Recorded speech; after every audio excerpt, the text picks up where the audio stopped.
last time we talked about the date functions. So today we'll have a character functions in SQL. So let's start with the ASCII. So basically what ASCII does is it returns the ASCII value of a specific character. So for example, if you have customer name, so it will return the ASCII value of that customer name from the customer table. Let me show.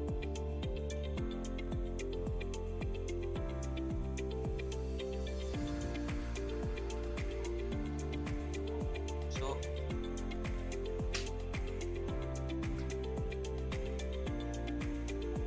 this is the, because they are starting with A, so the ASCII value is 65, for B it's 66, from C it's 67 accordingly. Oh, it gives the first character's ASCII values, eh? Yeah. Okay. Then we have a character length. So basically it return the length of the string. So if you want to know a length of a particular string, so it will give you the length. For this, it will give the length as 12. It will count space as well. Same for char length, the character length are both the same. They will give you the current that length of that string. Then we have concat. So concat, what concat does is it's basically it adds the expressions. Let me show you.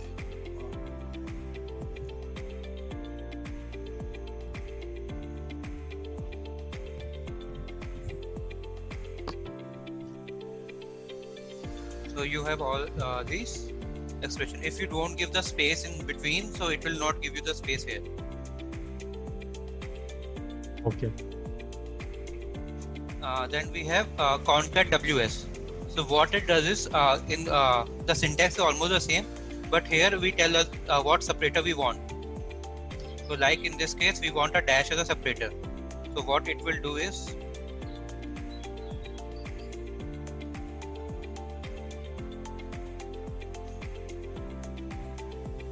so it will, instead of space, it will put dash. So sorry, what exactly did you do there? This is WS concat underscore WS. Okay, yeah. Got it. So first you need to give the separator, then you need to give the string in which you want to concat. So for example, if you want to make a date and you have dates in separate columns, you can use this. Okay. Got it. Okay. I think we'll just pause a minute. WS, you just need to give a separator and it will concat the remaining string based on the separator. So then we have a field. So this works like that. For example, we have multiple strings like this SQL, and we want to know the position of this particular string. In this case, for example, we want to know the position of Q, where it is in the string. In the so it will give us the position as 2. Okay.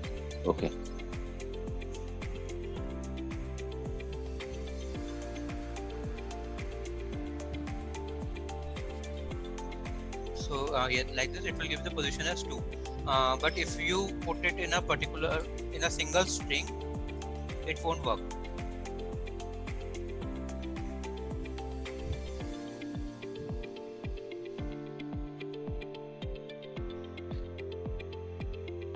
So the field has to be complete, right? Is it correct? Yeah. That's what you're saying. Yeah. Okay.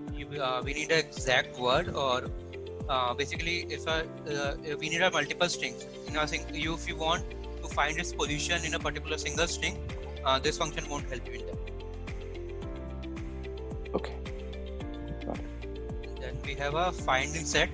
So it's same as if we have a list of string, then we can find its position. So like these were comma separated, and if we want a position of Q, it will give us the position number. Okay. Then, yeah. I have one quick question. So here, for example, assume if Q is there in multiple positions, so in that case, will it return only the first one, or how it works? It will return the first one. Okay. Let's see. In field or in field in set, where in which you have Field or field in set? Yeah, field in set or anything is fine. Yeah. Just I'm trying to understand. you want to here as well. So yeah, whenever it find the first one, it will return that value.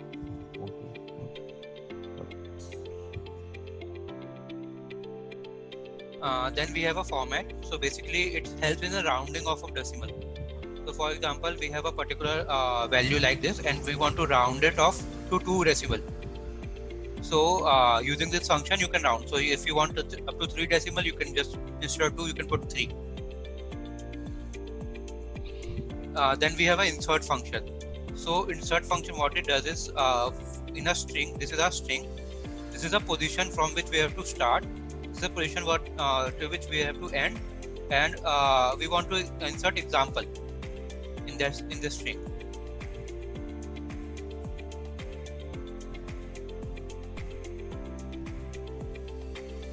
So like this, so W3 school is our original string and we want to insert example in the position 1 to 9. So what it will do is it will replace W3 school and it will go to example. So it overrides the existing string with a new.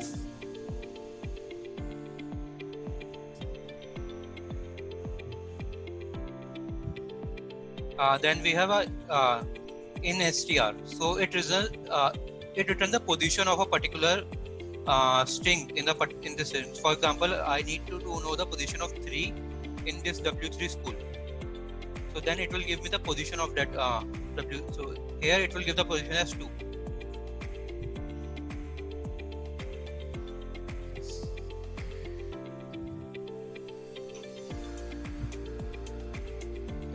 So if you want a position of dot, the position will tell. So within a particular string, if you want a position of a particular character, it will tell you. Okay. Then we have a lower L case. So basically it just convert the existing string to a lowercase. Then we have a left. So it will extract the number of characters, basically the number of characters you give here from the left side of the string. So for example, if in this equation, it will extract SQL. If I give it 4, it will extract space as well. So if you want to extract from the left side, you will use left. Then similarly, we have a right as well to extract from the right. Then we have a length. So length will give you the length of the string. Then we have a locate. So it's also the same function as in str. So it will give you the position of a particular string. The only difference is the syntax. Here you need to give the string which you need to find out before, and in this case you have to give it at the end. So the function is the similar. It will give you the position of 3 in this string. And then we have a lower. Lower will just convert all the string into lower case. Then we have a L pad. So basically what L pad does is it gives the padding on the left side. Sorry. So what is the difference between int string and locate? Only the syntax. So here I need to find 3. So I am giving the 3 at first, then I am giving the string. Okay. But if you go to in case, so in case is insta. In string. Yeah, I am giving the string first and then the 3 which I need to find. Mm-hmm. The result would be the same. Only the syntax is different both the cases. Acha, okay. Why would they want to do that actually? Have a different one, but anyway, so no problem. Yeah, carry on. It's like the same function in like just juxtaposing the fields, huh? Yeah. The inputs. Okay. So no worries. Let's go ahead. Yeah. Interchange the position of the strings. So LPAD. So what LPAD does is, this is my string. I need to make the string of 20 character, and so this is 12. We checked it. So this is 12. Now I need to make it 20 character and with the ABC padding. So what it will do on the left side, it will add ABC unless the string turns into 20 characters. So we have 8 ABC, basically ABC, ABC, AB, and now the total string length is 20. So it will just pad that till the length reaches 20 with the string which you give. Swap, can we control that ABC? Like, can we give our own custom names or? You can give anything. So if you want X, Y, X, Z only.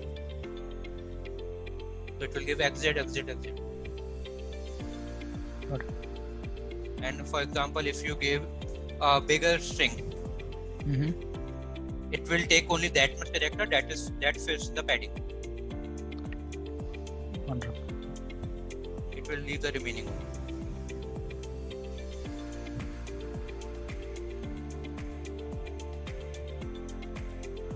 Then we have left trim. So what it does is it removes the space from the left side of the string.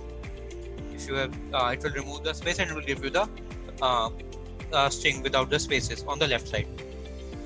Then we have a mid. So it will extract the values from the basically this is a string. This is our starting position and this is the number of characters which we want to extract from a particular string.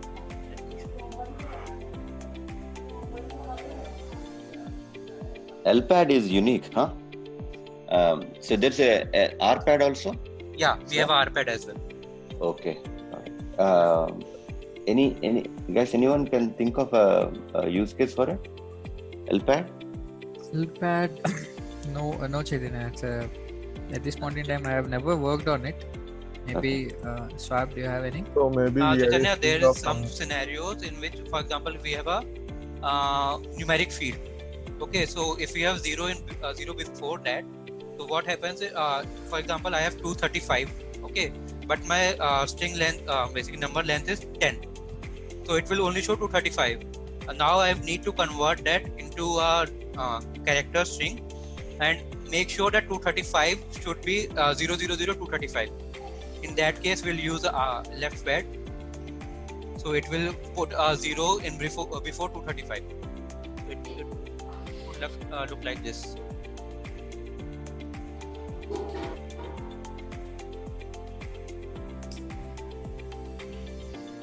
So we need it of a 10 length. This is fantastic. Got it. Okay. So like account number, right? For example, Yeah. right? SBI account number is a good example. There are a lot of zeros before it. Okay, fantastic. That's great. Jairam, you were saying something. No, I was trying to say some other application similar to this. Yeah.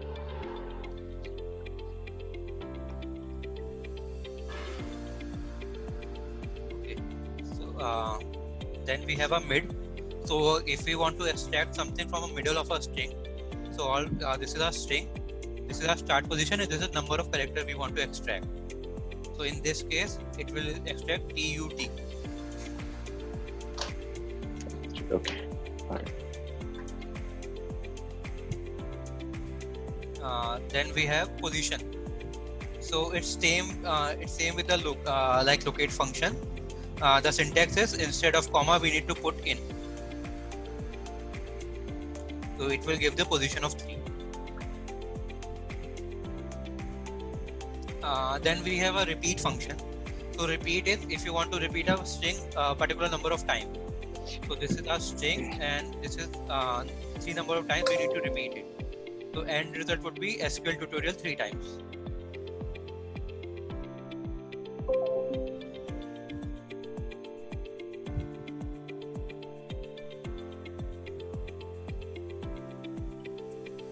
So it is. It won't give you spaces between the repeat.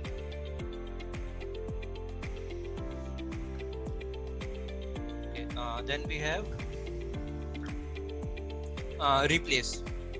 So it's like a find and replace function in SQL. So in a given string, I need to replace SQL with HTML. So it will read the string, it will find the SQL and it will replace it with HTML.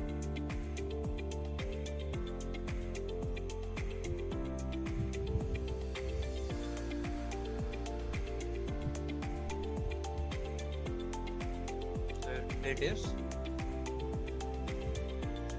Swap, so it will replace all the SQL, like let's say if there are repetitions of SQL, it will replace everything.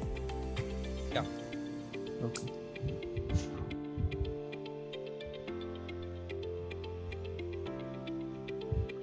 Hmm. Okay. Then we have a reverse. So what it does is it gives you the mirror image of SQL tutorial. Yeah, this is also unique, huh? This is a funny function. We don't find this. There is one more also. I just found it's very unique to SQL. So it will give you the mirror image of SQL tutorial. Oh, that's fun.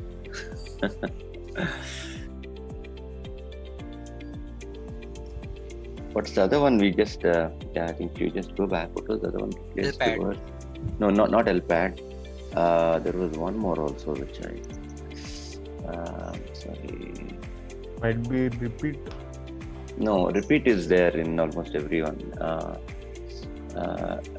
Okay, cool. I think we will just LPAD. Of course, we just discussed that. Cool. We'll come back to that later. Yeah. Then we have right. So it's just the opposite of left. So it will extract 4 characters from the right of the string. So left extract from the left and right extract from the right side.